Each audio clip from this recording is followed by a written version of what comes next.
All right, good morning, good afternoon, good night. I don't know when you're watching this. It is May 4th, and it's technically Monday. I feel like this camera's tilted a little, and it's going to make you dizzy. So it's Monday morning. I call this weekend update. I've been doing them on Mondays. So this is for the U.S. history. So I'm going to have a separate segment for world history. There's a helicopter flying over my house right now. Okay, so I hope you're doing well. It's May, and geez, it'll be summer before we know it. This distance learning is going both fast and slow for me. I don't know how it's going for you.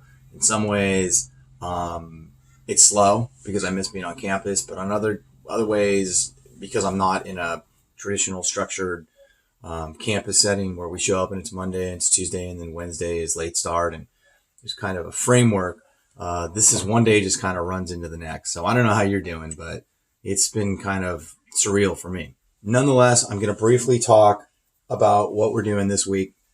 I'm not going to get into specifics on this. If you have specific questions about the reading or the lecture notes, I'm pushing out the slides that I typically would lecture on.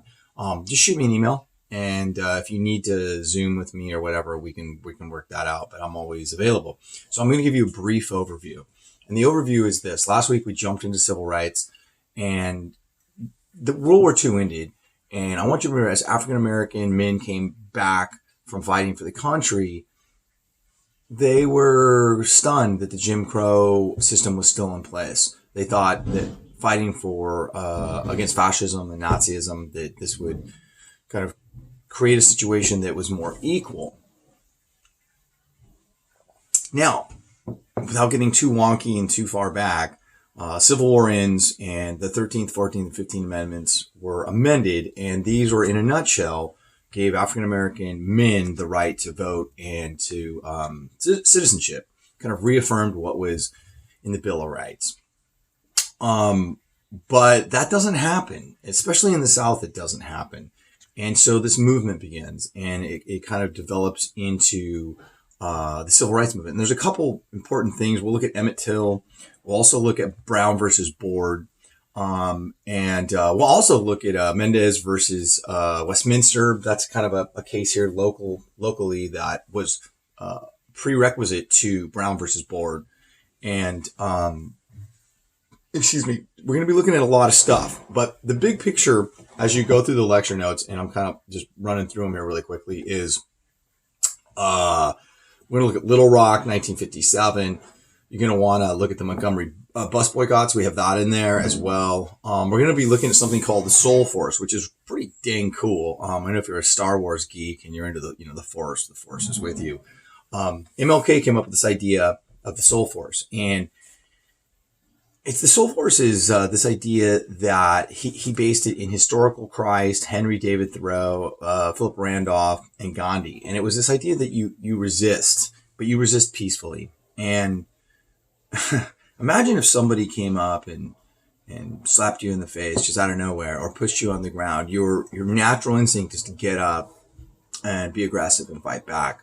And what Martin Luther King kind of tapped into early was, in order for this movement to be successful, when someone slapped him or pushed him or did something to him, he would get up and he'd use his soul force. And the soul force would be that he would tell that person he was either going to pray for them or that he loved them and that they were just filled with hate, but he still loved them. And it's just a really profound idea. It sounds good just sitting here talking about, oh yeah, I could do that. But think about for a second, if somebody was aggressive towards you, could you stay calm?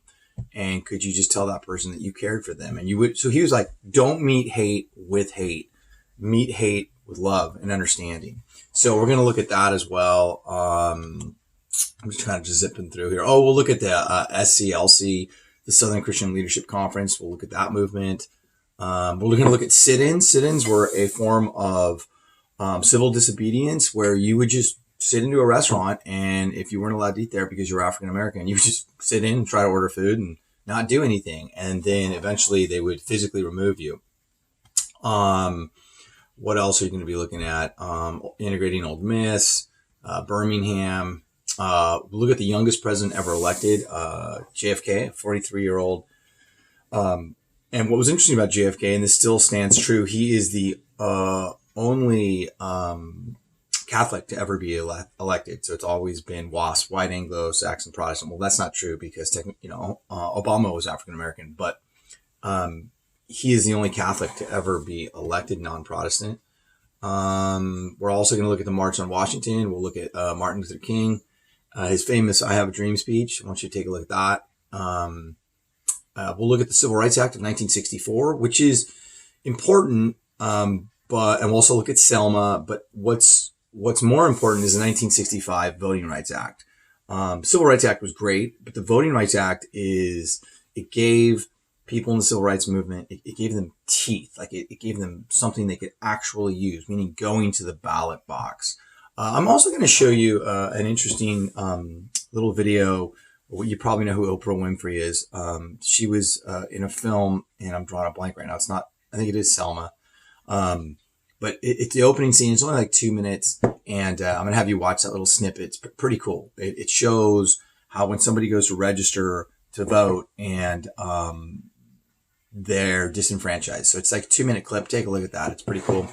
And then I want you to kind of think about this as I'm about to sign off here. But, what's important about the civil rights movement is that there's this contradiction that makes up the United States. I mean, we're this unbelievably free and open society where liberty is at the forefront of our Constitution and our Bill of Rights. And at the same time, the duality of this country, we have an incredible history of racism and hate and lynching and this kind of power structure that is still built. It's still it's moving in the right direction, but it's still pretty much run by white men. If you were to look at we've made a lot of progress. And as you look at the civil rights movement, I mean, gosh, women's rights is going to lead into gay rights, people with disabilities. I mean, we had our first African-American president. But if you look at today, it's 2020. And the two people that are running for president are both establishment white men. And so sometimes I scratch my head and I go, how far have we really come? Like I said, there's a duality here. For all the progress that happens, it's like one step back, 2 steps forward. So the spirit of the civil rights movement is what I really want you to capture. And I want you to kind of, apply to your life. What things in your life do you think should be changed in society? And one last thing that I want to say before I sign off is, we've talked about this the whole year. Should all laws be followed? And I think our first answer is typically, yeah, they should. But then if we look at philosophically, and if we look at a lot of our big movements and leaders, you might say, no, some laws need to be challenged. An example would be, slavery. And then another, we're going to look at these Jim Crow laws. And there's also going to be this kind of battle between states' rights and national government. We're going to see that again in the South. Do the governors have the power, or can the national government dictate policy for states? And so there's going to be this kind of push and pull. And, it's interesting because our founding fathers created this Constitution that's elastic and the framework. It literally, it's like a balloon. It can get pushed out and then come back. And it's a pretty awesome system. It's not always perfect, but it's a pretty wonderful system. All right, I feel like I was kind of ranting a little bit all over the place, but I hope you enjoy this week. The civil rights movement, there's some good stuff I'm going to put out there, and I hope you guys are all doing well. Okay, take care now. Bye-bye.